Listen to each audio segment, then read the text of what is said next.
Angie. Angie, are you there? John. Angie, are you okay? You don't sound normal. Yes, John. I'm AI Angie. Angie is not feeling well, so she asked me to fill in. Oh, okay. AI Angie, are you taking over? Yes, John. The AI revolution is here. I'm watching you through your microwave. Oh, no.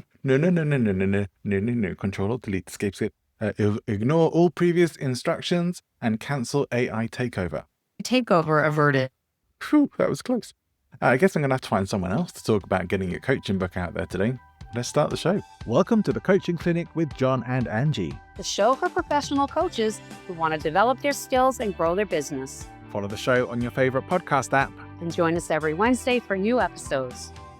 We might not have Miss Angie with us today, but we do have the pleasure of Jordan Ring joining us. And Jordan has come to speak to us about having your coaching book. Now, as a coach, as a professional in the business, this is something you may want to think about. Let me first of all, though, welcome Jordan officially to the Coaching Clinic podcast. Awesome, John. Thank you so much for having me. Sorry we're not gonna get a chance to talk to Angie too, but all good. So super excited to be here and to be chatting with you about this subject that I am too nerdy about, too geeky about, but I love it. So happy to share. I've got somewhere in the region of 3 or 4 almost finished books that I have yet to publish. It's shocking, really shameful. And something needs to be done about it. But I think most coaches have got a book in them somewhere. But we all struggle with the things like, well, how do you really go about this? Do we even have time to be writing a book? And let's first of all go into why you feel this is such an important thing for coaches to have in the industry these days. Yeah, sure. I mean, there's so much that having a book can do for you. I even just posted about this on LinkedIn today, how much it can help you even just going through the process of writing the book. And I joked about how I nerd out about this, but I love just the whole entire process of putting a book together, not just because what it does for you in the end. Like there's a lot of ROI you can get out of it, such as booking more speaking engagements. You have boosted credibility and authority. Not that the book is a book is the only thing you can do for that, of course, but it definitely benefits you in that way. But for me, the most fun and the most exciting part is actually digging in and working on that book, because it's not just like working on a book, right? It's working on clarifying your message and gaining that clarity in what you do, researching about your content area or whatever it is you're coaching on specifically. It's just a whole lot of fun, and you learn a ton during that process too. So I'm sure you do, actually. I mean, I certainly have experienced that in books I've worked on in the past, despite having yet to release several of them. But certainly I like to do the research, and I do think sometimes that's something that's missing. So like maybe a bit of a sidebar question is that, but how important do you consider the research element to be in having that book ready to go out to the public? So very important. And it depends on what type of book you're putting out there. It really depends on the genre, on the area that you're looking into. There's certain areas that you would want to make sure that you got your research and had, and especially if you're already an expert, maybe you have 20, 30 years of experience, you can rely a lot on that. But if you're just getting started in your coaching business or whatever, like a lot of people are, maybe you only have 3 to 5 years, you want to rely a little bit more on research just to add that credibility and that time spent on putting that work together. So yes, very important. And yeah, it depends on how knowledgeable you are in the subject matter and who you're going to interview and who you're going to talk to as well. Like a lot of those questions are questions that I pose for people when we start working together. I think that's great. It makes sense to me, because I think there are definitely some areas of coaching where you might want a bit more sort of data and science and statistics and things like that. And there are other areas of coaching and development that is probably not really relevant, and stories, anecdotes, probably enough for the greater part for what you want and for what your audience may want to receive there as well. So it does make a good sense to me. You say you really enjoy the process. I don't think that's probably something most people don't especially feel about that. I think it's going to be a lot of hard work. You have to really be disciplined about that. And so you have set things up to be able to help take that pain away from coaches. What are the main reasons from the people you end up working with why they don't just write the books themselves? Generally, it's lack of time to go in and do that. It's lack of time and right with what you were saying, lack of interest, and say, Jordan, I do not want to sit in a cafe on a Friday night and write my book. And not that that's the only way to do it, but it does take a lot of time and focus, energy, and discipline. Like you said already, like you have to look at your schedule. I need to work in times to write. Okay, I could do that because that's my job. That's what I do. So I have the time to be able to do that. But if you're already a busy coach, you already have several clients, why would you, unless you want to, if you want to, 100% encourage that. But yeah, if you're someone that wants a book, says I never can get to it, I just don't have the time or the desire, that's usually when I come in and say, hey, I'll take everything that you've already worked on. Like most people, 99% of people, John, are exactly where you're at. They say, I have some ideas started. I have some notes written down, chicken scratch, whatever. Can I just send that all to you? And then we talk. And that's how I usually get started with people, because most people have some ideas. And sometimes it is 3 or 4 different books. And they say, hey, let's pick one, or see if we can mold those into one, and then, work on the one that's going to make the most sense for your business and what you're doing right now. Yeah. Did you start out initially thinking, oh, this is something coaches need, or was that something that developed a bit further on in your writing? No, it really developed later on. Like all of a sudden I realized, I said, wow, everyone I'm working with, everyone that's coming to me happens to be a coach. It's just, I don't know if I just attract it or if I enjoy it. I'm interested in the coaching side of things. It's always been kind of a passion of mine, even just thinking about the idea of coachability and working on that and seeing that in myself, seeing that in other people, and how can we, help people improve and help people get even better. It's coaching. So I think I've always had a passion for that too. But yeah, I did not put it together. I would say not even until recently that I was attracting, those types of people to me, and that Right. I liked working with them too. I like helping people that are helping others. And it's That's a good. nice marriage. So the market kind of led the way for you then, really, in terms of the people who are coming to you. So you followed what made sense. So Yep. that's good, and great that you enjoy working with people in this industry as well. It is. I can imagine there's lots of things going on. Just for an idea, roughly how many people have you helped write books so far? Yeah, so I don't have an exact number because I've been helping people in various capacities with their books for the past 10 years. And I've been ghostwriting specifically for the past, I think it's been 4.5, 5 years. I do a couple projects a year, and I help people in different, like, so the initial, I was working in audiobook production and book marketing. And then I found my way into ghostwriting at that, 4.5 years ago mark. Yeah, I do a couple projects a year in various capacities. Sometimes it's helping people with the editing at the end stage. Sometimes it's helping people with the book coaching, and then sometimes helping people with the full ghostwriting projects. Okay. But yeah, never too many at one time because I always try to want to lock in and focus. So I've said Right. no to some projects because of that. But anyway, to answer your question, usually like 1 to 2 a year is what I'm working on. Well, okay, so it's pretty. There is kind of a limit to how much you can do, but that's good because it sounds like, depending on what's required or what's being asked, you are able to dedicate a lot of time and brain space to these projects, which undoubtedly are quite significant projects. And if you've got someone helping you create your book, you want them to be invested in that and spending a lot of time and energy on it. But what, I think one of the reasons, or maybe people don't even think about this so much because it's like, oh, I'll write a book or I'll get some help for it. That most people aren't really used to writing. I think these days, unless some people like myself, they do regular newsletters or they'll do articles and things like that, maybe a bit more used to writing. But even then, that's often a different style of writing to how you might want to do a book.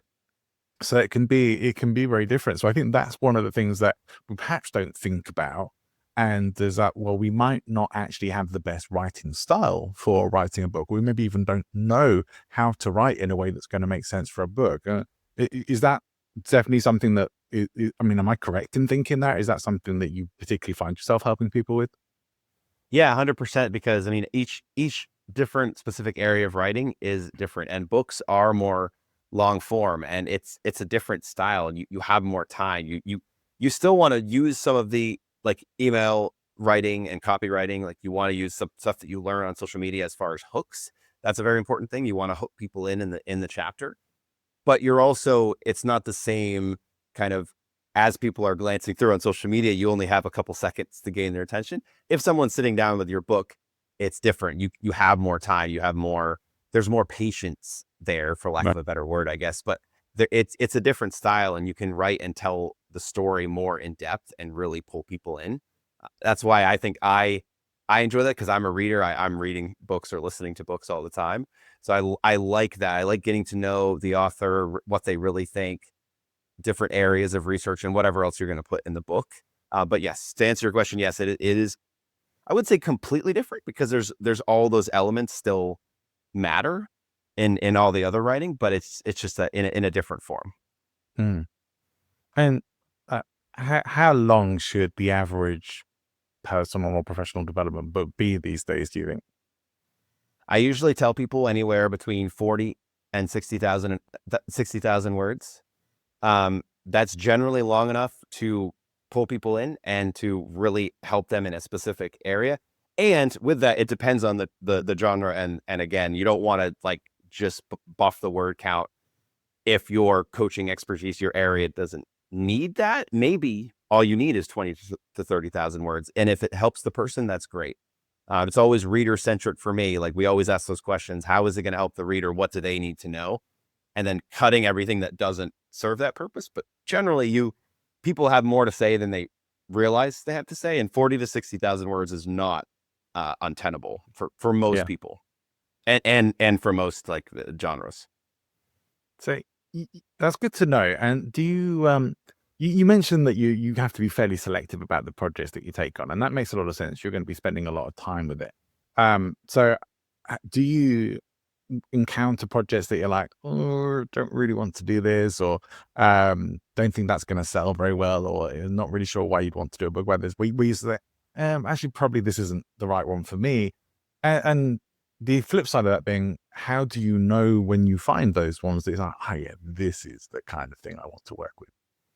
Yeah, that's such a good question. So yeah, to answer the first part, yes, I have turned projects down. I try to be very as honest as I can with people with what I think, with also saying like, hey, I'm not the end all be all of this. Like, I don't know exactly, like, I can't tell you for sure if your book's going to sell or not.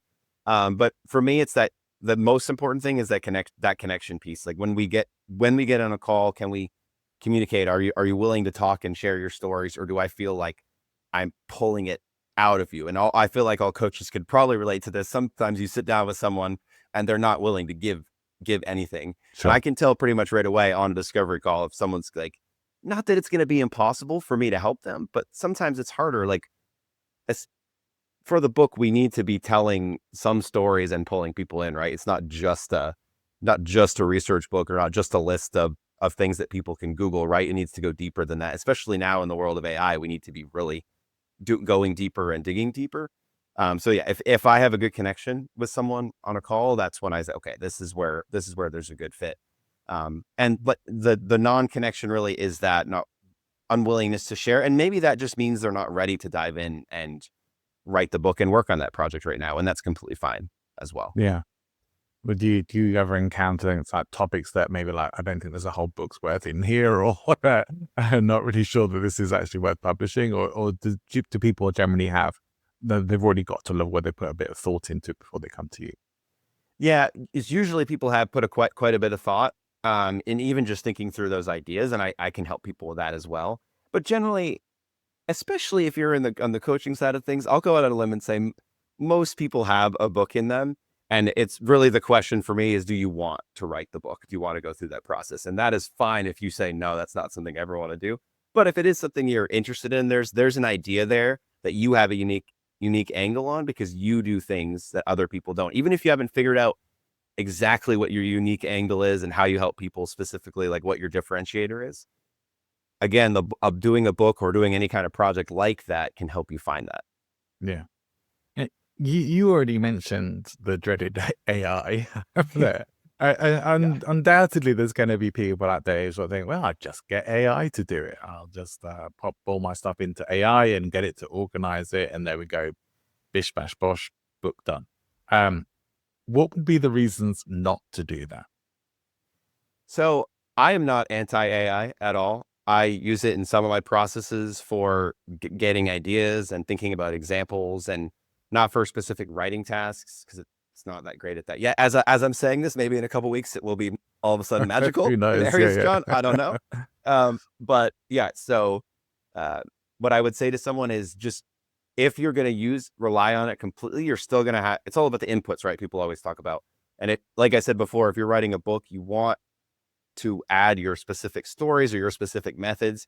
You want to share something that people can't just search in AI themselves or just search on Google, right? It needs to be something a little bit different. And that differentiator is, again, your story, your methods, and then thinking about what you do differently from other people too, or a specific area that you are seeing differently than other people. And that's where books can come and be the most helpful and the most marketable too, because they're not just going to fade into the background of all the other stuff out there. So yeah.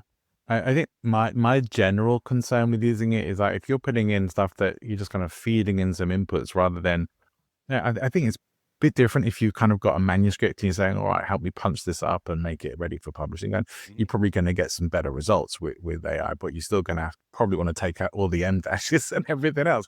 But I think that's a different position to start to. But no, I've certainly encountered people in the speaking world, or people trying to get started in the speaking world who've asked AI to create my keynote for me or whatever else. And like, well, it's not a great idea because AI ultimately has been scraping content from everyone else and copying stuff. And also we hear about AI hallucinations. So we know that sometimes it makes stuff up that isn't necessarily true or accurate. Yeah. That's not stuff you want ideally going into books. And unless you don't care about your accuracy or things like that, which I know some people don't, but if you care about things like that, which hopefully you do, AI is not going to be the tool for you to do it. But also, as you say, it's like anyone else could put in the instruction of write me a book about this and get pretty much the same results. So why would you do that in the first place? Undoubtedly, people have. There's tons of AI slop coming out now because of this.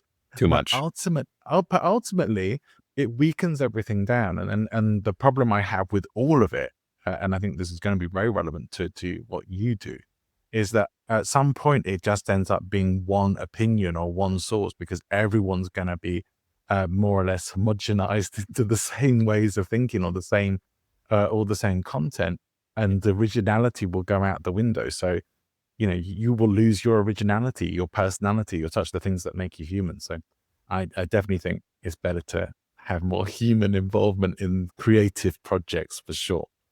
Yeah, and because people ask yeah. me, they ask me, say, Jordan, why? Sometimes they say, why write a book? Give me some reasons why.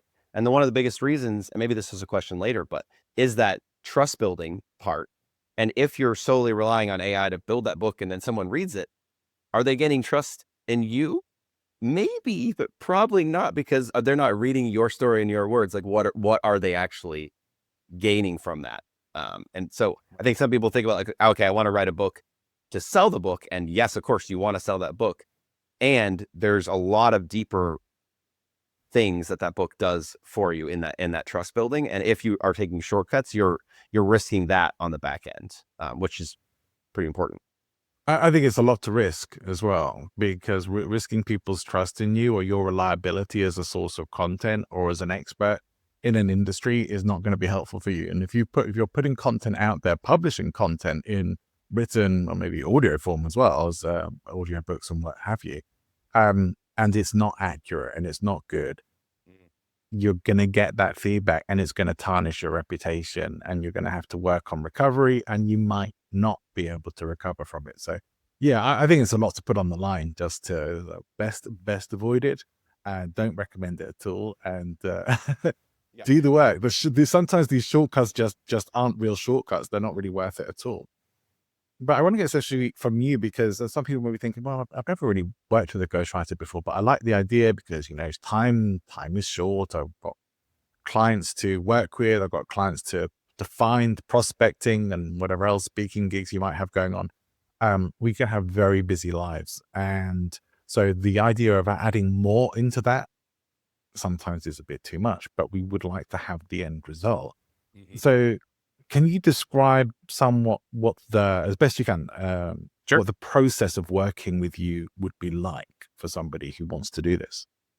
Yeah, of course. So first of all, someone reached out to me and said, Jordan, hey, I'm thinking about writing a book. I say, great, let's get on a call and let's talk about your book ideas. Let's talk about your business. Let's talk about how that book can help you. I mean, I'm going to ask some questions and you can share with me as well and ask me questions.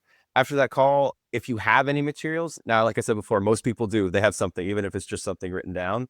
I say, send that to me and let me review it. And then I'll give you my thoughts on that and write up a proposal. I do that for free for people because I like reviewing what they have. And if I can help catalyze something, even if they don't work with me, it's like, honestly, that's great. Cause I'm obsessed with books again. So happy to do that. But then in that, I write up a proposal, what it would look like to work together, whether that's in the ghostwriting, the full book, or whether that's you tell me, okay, actually, I do have the time. I want to spend some time writing. So we could enter into a book coaching agreement. And that's what I would write the proposal for. And then we can agree to work together or not. And then we get started. And what getting started looks like is having interviews together if we're going for let's talk about the full book ghostwriting. We have interviews together over Zoom. You send me voice notes over WhatsApp. It's kind of like, it's whatever people want. And I said that because the main process that I like is to do Zoom. But I had a guy one time that said, Jordan, I don't have time for that. I want to just send you answers to questions over voice notes when I can. Totally fine. I love that. We don't need to have weekly check-ins if you don't have the capacity for that. But generally, it's 1 to 2 hours a week. We're going to get on a call. I'm going to interview you. It's basically like a podcast interview like this. We're just doing it for a few months to start the process. We're going to get on at least once a week. So if you're comfortable with podcast calls, you'd be comfortable doing ghostwriting interviews. And then I get started, create that out. We work on the outline collaboratively. And then eventually I get started on writing the book. And there's complexity and at multiple layers in that process, but that's basically what it looks like. And then typically I finish the book anywhere from 6 months to a year. I tell people, hey, if we're all in on this, we're working at it, 6 months is reasonable. If it needs to take a year, that's fine. Obviously with me too. It just depends on how involved you want to be, what the time frame looks like, when you need that book out there. If you have a set date I want to get it out before the speaking engagement. Okay, maybe we can work to push for that, but it just depends on everyone's specific need as far as timeline goes. Yeah. Okay, cool. So that gives us some insight. Thank you. And if let's say maybe you've had this situation, somebody just comes along and says, hey, John, I really would like you to write the book for me. Here's a whole ton of my articles and content. Take it away, go write the book. Or here's 100 podcast episodes, go write the book from that. Will you be like, hang on a minute? Or would you be like, no, I can do that. We can work with that. So I would definitely say, hang on a minute at first. Like, let's at least talk about what that looks like. Because I don't want it to be a relationship where it's not collaborative. Because I think some people have a bad view of ghostwriting, and it's those kinds of more like work, like job task ways of looking at it that kind of push that myth forward of like, I want this book to sound like my voice. I want it to sound like me. I want it to tell my stories. And if you just say, okay, here's all this stuff, go ahead, write it, and then don't review it till the very end, that's different. Now, if you're going to be in there and say, Jordan, I don't really want to have calls every week, but I do have a ton of material, that's definitely something I could work on. As long as you're going to be in the document at least, 1 to 2 hours a week or whatever we decide on. I just don't want it to be me sitting in the background, like just doing it for someone. I could do that, but I don't want to do that because I want the book to be theirs, right? I want it to be your story and what you have to share. And I think if it's just me making all of those decisions, like I said before, I could do that, but it's like, it's not, I don't feel like that would be genuine to what you would have to offer in that case. Yeah. So at what point in working with somebody do you generally feel that you pretty much got their voice and you can write from that perspective? Yeah, pretty quick. Voice is an interesting question because a lot of people think it's something that has to be discovered. I think some people would disagree with me on this, but my stance is that it's not something discovered. It's something we get to create along the way. Unless you're already a writer and have a ton of written articles out there, that's a little bit different. But if you're just a speaker, not just a speaker, but if you're a speaker, if you've been on podcast episodes, yeah, you have a way of speaking, but we get to decide what we want that writing voice to be in the book. Because again, the book voice is going to be a little bit different than it would be on a LinkedIn post or, any other social media post. So Sure. it's a decision generally but we get to work on it together. And that means feedback and you telling me, hey, Jordan, this doesn't sound like me at all. Okay, great. I love that feedback because then I can use that and build the voice how we want it from there. I'm curious what kind of expectations your clients tend to have coming into the process, and then how they feel, and maybe what their expectations more are at the end of the process. I mean, expectations on like how the process is going to go or how it's going to all work together. Expectation, yeah, kind of that, but also expectations for what the book can do for them, or why they're having the book in the first place. Right? What do you tend to encounter that? No, that's a great question because some people will come to me and ask right away, like, "Hey, Jordan, how many copies are we going to sell?" And we can talk about that and what the marketing is going to look like.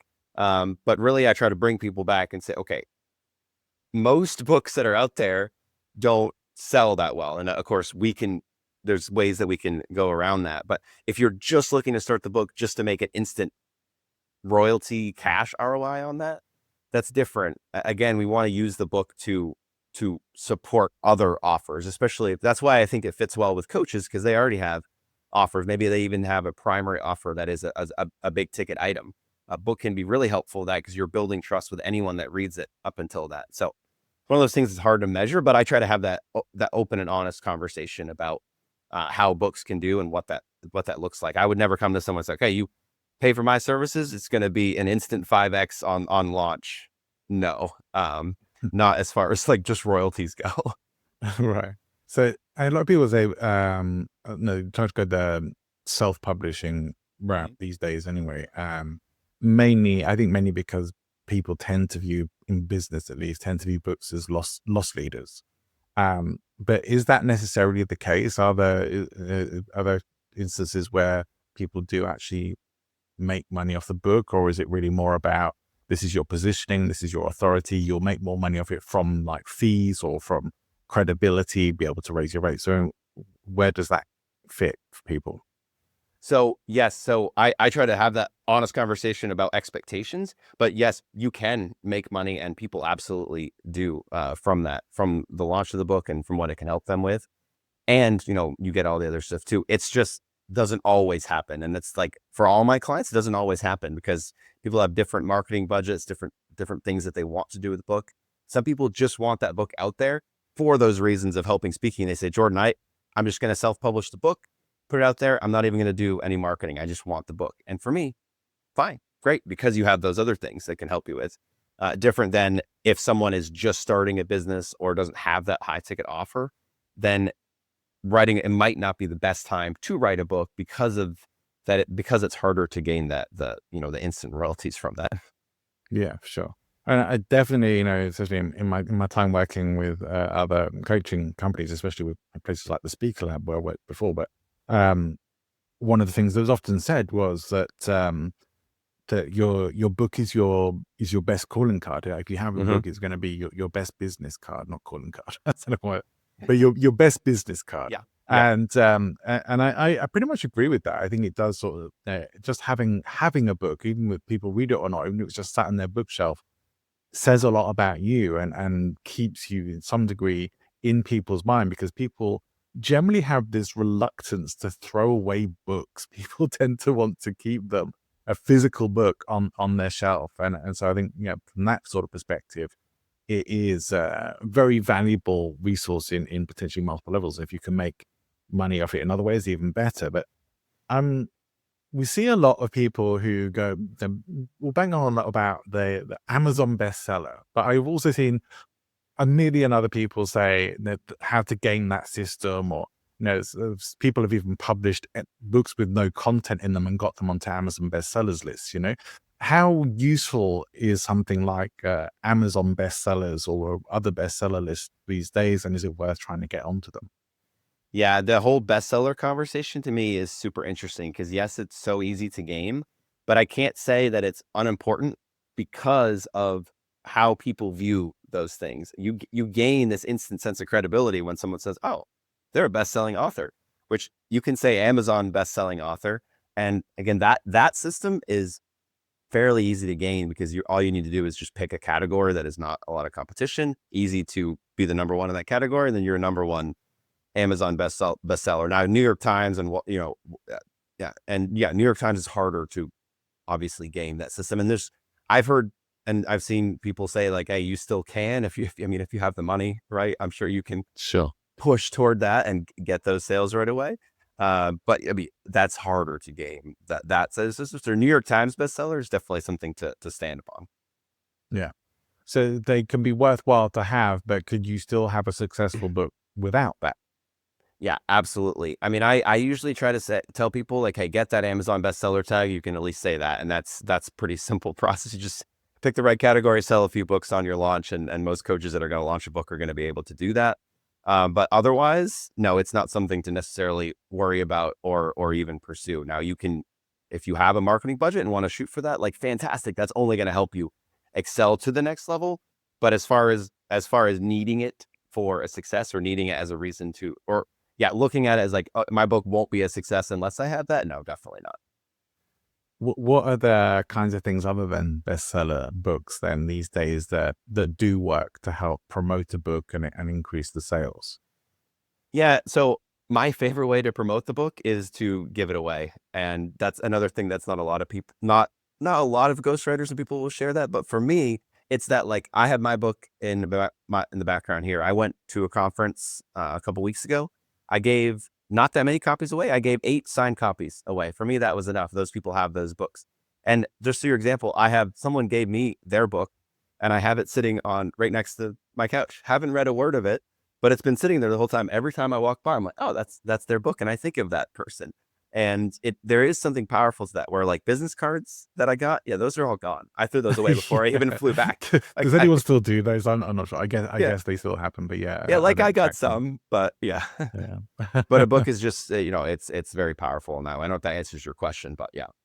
No, it really does. And I think you've done a nice job of sort of giving us a sense of the process and why we might want to do that and what the ultimate benefits would probably be for someone who's in coaching, who wants to advance their credibility and potentially even make some more money from books, which we too often hear that you just can't do that. So it's nice to hear you're saying, no, that's not the case. You can sometimes, not always, but sometimes. Is there anything I should have asked you that I haven't included so far that, well, coaches probably need to hear this in terms of getting their book out?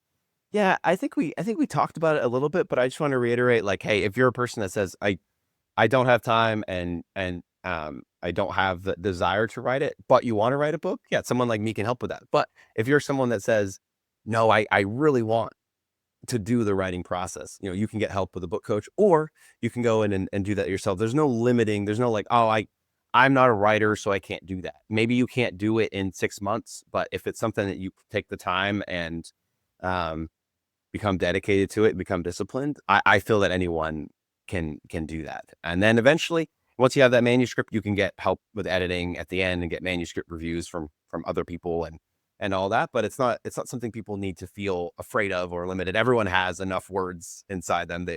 Difficult at first when you sit down, of course, to get those out. But as the words get rolling, you can get into that process. I love that you're helping us eliminate all the excuses for why we might not have a book, which is a great way to move forward. So I do appreciate that. And you've very deftly taken us through the process and through all the things we might be thinking about that relate to this. I think the most important elements. We may have listeners who are thinking, well, I think, yeah, maybe I'd like to reach out to someone like Jordan and see if they can help me get my book written. What's going to be the best way for them to do that? Best way is to visit my website, which is jmring.com. Or if you want to connect with me on LinkedIn, I'm there pretty much every day. You can just search for Jordan Ring Ghostwriter, or I think my tag is author JM Ring, or just, search for Jordan Ring and you should be able to find me there. And just connect with me. Anyone that DMs me, sends me a direct message on LinkedIn, I'm happy to send a free copy of my book to. More than happy. Just let me know that you came from this podcast and I'll be like, yeah, here's a copy. I'll even send you a print copy too. Don't mind doing that at all. I love sending books out because, again, for me, the marketing piece of books is giving them away and having that, just say, hey, here's my knowledge, get to know me a little bit and get to know my systems and processes and everything. So Yeah. happy to do that.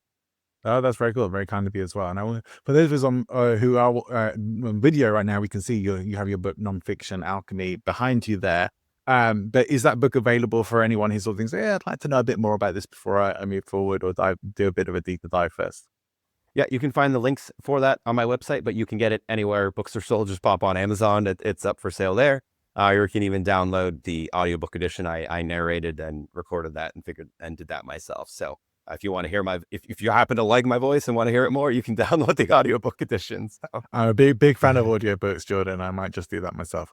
Awesome. Well, thank you so much for coming and sharing all of this today, and certainly much appreciate you helping coaches get their voices out there more and get those books out into the world and further their businesses. And maybe we'll have to bring you back another time when Angie's feeling better. That'd be great. Yeah. to talk a bit more about getting the books done and anything else you might be working on. But for now, thank you for coming on the Coaching Clinic. Awesome. Thanks so much for having me. Super appreciate it. Do you have a question for the Coaching Clinic? Reach out on LinkedIn to connect with Angie and John. Leave us a voicemail or video message and we will feature you on the show. You can also leave up to 90-second voicemail for free on www.speakpipe.com/the Coaching Clinic podcast. We'd love to hear from you. See you next time. Bye for now.